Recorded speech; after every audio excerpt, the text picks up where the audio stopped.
Since many of you have requested this open verse, let's see how you write an R&B song. You can also do rap.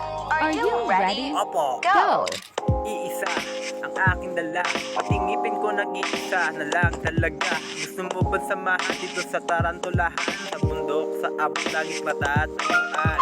Kasama ko yung dog ko, matalik kong kaibigan. Hindi ako yan iniiwan kahit kadiliman. Sinamahan pa rin tayo niyan kahit dapat di ka na nagpapagoyo, boy. Di ka sana yung ganyan. Kasama mo sana ako sa nature natin pa. Dito na lang tayo. Gusto ko rin pala magkaroon pa rin ng tayo. Kaso malabo na parang nanggagago. Ang puso kong ito ay nilagyan mo ng red. Good job! Little words right now.